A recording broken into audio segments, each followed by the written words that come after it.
ॐ तन्त्वा समिद्भिरङ्गिरो घृतेन वर्धयामसि बृहच्छोचा यविष्ठ्य स्वाहा इदमग्नयेङ्गिरसे इदन्न मम। आदरणीय पवित्र आत्माओं,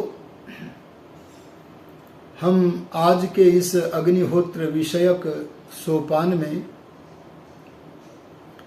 समिधाधान की तीसरी समिधा अग्नि में जिस मंत्र को बोलकर चढ़ानी चाहिए उस मंत्र का अर्थ आपके समक्ष प्रस्तुत कर रहे हैं। अभी हमने जिस मंत्र का पाठ किया, यह मंत्र 3 समिधाओं में तीसरी समिधा को चढ़ाने का चौथा मंत्र है।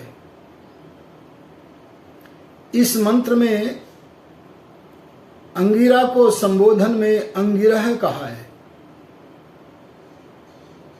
अंगिरा और यविष्ठ्य 2 पद यहां अग्नि के लिए आए हैं।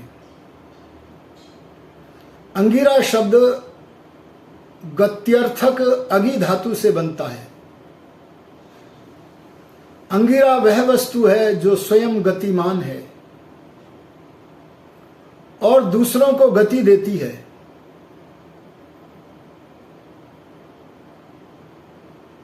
यह स्वयं गतिमान अग्नि कैसे है? यह शीत पदार्थों में प्रवाहित होकर उन्हें उष्ण करती है और यह यान आदि को चलाती है तथा यज्ञ की अग्नि हमारे रोगों को, तेजहीनता को उखाड़ करके फेंक देती है। यदि हमने अग्नि में इस प्रकार के पदार्थों से बनी हुई सामग्री का प्रयोग किया है तो इसलिए अंगिरह का अर्थ हुआ अंगिरह, हे स्वयं गतिमान और दूसरों को गति देने वाले अग्नि। तम त्वा, उस गतिमान अग्नि को, तुझको, घृतेन, घृत के साथ, समिद्भिः, समिधाओं से, हम घृत के साथ समिधाओं से वर्धयामसि, वर्धयामः, अर्थात हे अग्नि तुझे बढ़ाते हैं। महर्षि दयानंद जी महाराज ने जात कर्म संस्कार में एक मंत्र प्रस्तुत किया है। अग्निरायुष्मान स वनस्पतिभिरायुष्मान। अग्नि, भौतिक अग्नि आयु वाला है। उसकी आयु जिस वस्तु से बढ़ती है उसका नाम वनस्पति है। ऐसे ही यहां पर भी उस वनस्पति को समिधा के रूप में हम अर्पित कर रहे हैं। समिधा उसे कहते हैं जो अग्नि प्रदीपक है और अग्नि को प्रदीप्त ही नहीं करता वह काष्ठ, अपितु अग्नि में पढ़कर जो काष्ठ स्वयं भी प्रदीप्त हो जाता है। इस कारण यज्ञशाला में प्रयुक्त होने वाले काष्ठों का नाम समिधा हो जाता है। वहां के काष्ठ अग्नि में पड़कर प्रदीप्त होते हैं और अग्नि के भी प्रदीपक होते हैं। तो हमने इसीलिए कहा, हे अंगिरह, हे गतिमान अग्नि, दूसरों को, यान आदि को गति देने वाले हे अग्नि, तम त्वा, उस तुझको, घृतैः, घृतेन, घृत के द्वारा, समिद्भिः, और समिधाओं के द्वारा, प्रदीप्त समिधाओं के द्वारा, अग्नि प्रदीपक समिधाओं के द्वारा वर्धयामसि वर्धयामः बढ़ाते हैं। अगर हम यज्ञ की अग्नि को बढ़ाना चाहें तो हमें उसमें उचित मात्रा में यथावसर समिधाएं लगाते रहना चाहिए। और जब तक हम यज्ञ का जो 16 आहुतियां प्रतिदिन न्यून से न्यून हमें देनी होती हैं, उससे पहले हम घृताक्त 3 समिधाओं का आधान करते ही हैं। तत्पश्चात 5 घृताहुतियां और जल सेचन करके फिर हम 16 आहुतियों का प्रारंभ करते हैं। तो यहां पर प्रस्तुत मंत्र में कहा जा रहा है, घृतेन समिद्भिः, हम घी के द्वारा और समिधाओं के द्वारा वर्धयामसि बढ़ाते हैं। ए अग्नि तुम बढ़ो। और हम तुम्हें किस रूप में देखना चाहते हैं? यविष्ठ्य। यह यविष्ठ्य पद भी अंगिरा की तरह अग्नि के लिए ही प्रयुक्त हुआ है। यु धातु से युवन पद बनता है। जैसे पठ माने पढ़ना, लिख माने लिखना, हंस माने हंसना होता है, ऐसे यु धातु के 2 अर्थ है, मिश्रण करना और अमिश्रण करना। मिश्रण माने मिलाना, अमिश्रण माने पृथक पृथक करना, अलग अलग करना। अर्थात जो जोड़ और तोड़ को करता है उसका नाम युवा है।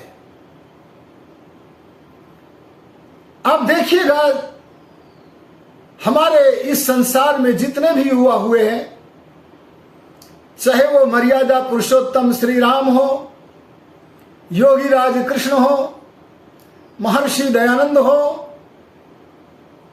मनुष्य के यौवन की पहचान क्या है? यौवन की पहचान यही है कि उसके अंदर युवा शब्द का जो अर्थ है वह घटित होना चाहिए। जो मनुष्य कर्म के बाद कर्म, कर्म के बाद कर्म, कर्म के बाद कर्म, कर्मों की लड़ियां लगा देता है, उसका नाम युवा है। सक्रिय का नाम युवा है। वह सक्रिय अपनी सक्रियता से, विद्या से समाज को जोड़ता है, अविद्या से समाज को तोड़ता भी है। ऋषिधर ने इसीलिए तो लिखा, अविद्या का नाश करना और विद्या की वृद्धि करना आर्य समाज का कर्तव्य है। जो व्यक्ति सत्य से जोड़ता है, अरे सनातन से जोड़ता है और संप्रदायों से तोड़ता है, उस महापुरुष का नाम युवा है। जो मनुष्य अभाव से तोड़ता है और पदार्थों का भाव समाज में बनाता है, उस मनुष्य का नाम युवा है। जो अशांति से पृथक करता है, शांति जल की वर्षा करता है, उस मनुष्य का नाम युवा है। ऐसे बहुत सारी अच्छी बातों से जोड़ने वाला और बुराइयों से हटाने वाला जो भी कोई मनुष्य है वह युवा है। आज श्री राम, योगीराज कृष्ण, महर्षि दयानंद, कपिल, कणाद, गौतम, इन सब को देख लो, ये सब यौवन से भरपूर थे। युवा दयानंद के द्वारा सनातन धर्म के महान सत्संग आर्य समाज की स्थापना की गई। इस आर्य समाज की विशेषता है कि ये इतना सक्रिय है कि दोनों कार्य करता है। जहां सनातन से जोड़ता है, वहां जो सनातन विरुद्ध बातें हैं उनसे तोड़ता भी है। समाज को सही दिशा दिखाता है। ये यौवन आर्य समाज में बने रहना चाहिए। मैं आपसे कह रहा था, जो मिश्रण करे, जो अमिश्रण करे, तोड़े, उसका नाम युवा है। यु मिश्रण अमिश्रणयोः धातु से युवन पद बना है और इसमें अतिशय अर्थ वाली, अत्यधिक अर्थ वाला स्थन प्रत्यय है और स्वार्थ में यत् प्रत्यय भी है, तो बनेगा पद यविष्ठ्य, अर्थात अत्यंत युवा, अत्यंत सक्रिय जो अग्नि है उसके लिए कहा यविष्ठ्य। आपसे यदि कोई पूछे कि यविष्ठ्य का अर्थ क्या है, तो यविष्ठ्य अग्नि के लिए कहा जा रहा है और अग्नि की जिस विशेषता को यविष्ठ्य पद से कहा जा रहा है वह पद है अत्यंत युवा। यविष्ठ्य माने अत्यंत युवा। ए अत्यंत युवा अग्नि, तुम पदार्थों को जोड़ते भी हो और तोड़ते भी हो। कैसे? अग्नि का यौवन देखो। अग्नि अपने यज्ञीय धूम को वायुमंडल से जोड़ता है और जो वायुमंडल में मलिनता है, रोग कृमि है, उनको पृथक करता है, वायुमंडल से हटाता है। इस कारण से अग्नि भी यविष्ठ्य अर्थात युवा, अत्यंत युवा है। तो कहा कि ए युवा, तुम इस वायुमंडल में जो दूषित पदार्थ हैं उन पदार्थों के टुकड़े करते हो, उनको अणु अणु रूप में करके विभक्त करते हो और यज्ञीय धूम से वातावरण को सुगंधित, आरोग्य कारक, पुष्टि युक्त प्रद करते हो। इसीलिए तुम युवा, अत्यंत युवा के रूप में यज्ञाग्नि है, तुम यज्ञ कुंड में उपस्थित हो। यविष्ठ्य, ऐसे युवा तू बृहत शोचा। बृहत माने बहुत, बृहत माने बहुत अधिक। शोचा, शोच दीप्त धातु से शोच और शोचा पद बनते हैं। तू बहुत अधिक है अग्नि, हे युवा अग्नि, हे अत्यंत युवा अग्नि, तू प्रदीप्त हो। अगर तू प्रदीप्त नहीं होगी तो उसके बिना भला मैं जिन आहुतियों को यज्ञ कुंड में डालूंगा उसका सूक्ष्म बनकर भाग पृथ्वी मंडल में कैसे दूर दूर तक पहुंचेगा। अगर तू प्रदीप्त नहीं होगा अग्नि, तो जो मेरी हवियों का, आहुतियों का जो सूक्ष्म तर भाग होगा वह हल्का भाग पृथ्वी से भी ऊपर अंतरिक्ष लोक में कैसे पहुंचेगा। और इतना ही नहीं, जो सूक्ष्मतम भाग होगा वह आकाश मंडल से भी ऊपर द्युलोक में कैसे पहुंचेगा। मैं तीनों लोकों में अपने घृत और सामग्री रूप हवि को पहुंचाना चाहता हूं, वायुमंडल के परिशोधन के लिए पहुंचाना चाहता हूं, सबके उपकार के लिए पहुंचाना चाहता हूं। इसीलिए कहता हूं बृहत शोचा, बहुत अधिक प्रदीप्त हो। और आगे कहा गया है इदम, ये जो आहुति मैं दे रहा हूं स्वाहा, ये घृताक्त समिधा की आहुति मैं अग्नि में प्रेषण कर रहा हूं, अग्नि को दान कर रहा हूं, ताकि परमात्मा की व्यवस्था से व्यवस्थित, परमात्मा के नियमों में बंधी हुई है अग्नि मेरी इन हवियों को सूक्ष्म करके सर्वत्र विस्तारित कर दे, फैला दे। इदम अंगिरसे अग्नये इदम न मम, यह जो घृताक्त समिधा है यह अंगिरस अग्नि के लिए है। यह गति देने वाले और स्वयं गति में रहने वाले अग्नि के लिए है। इदम न मम, यह मेरी नहीं है, यह परमात्मा की आज्ञा के लिए, उसके पालन के लिए मैं अंगिरस अग्नि को देता हूं, सारे विश्व के कल्याण के लिए देता हूं। इस मंत्र का यह मैंने संक्षिप्त अर्थ किया। आपको पीछे के जो अर्थ देखने हो हमारे इस YouTube चैनल सुखमग्न वैदिक संस्थान में आप देख सकते हैं।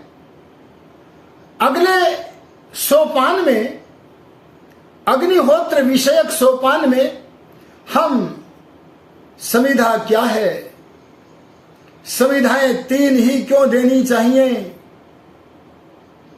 आचार्य ब्रह्मचारी को क्यों कहता है गुरुकुल में कि तू समिधा को धारण कर, अथर्ववेद क्यों कहता है कि समिधा से समिद्ध होकर प्रदीप्त होकर ब्रह्मचारी गुरुकुल से स्नातक बन करके निकलता है।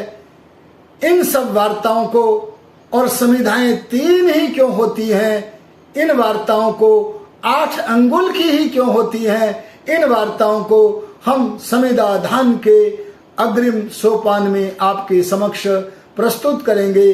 अब इसी संक्षिप्त संबोधन के साथ अपनी वाणी को विरमित करते हैं। ओम शम।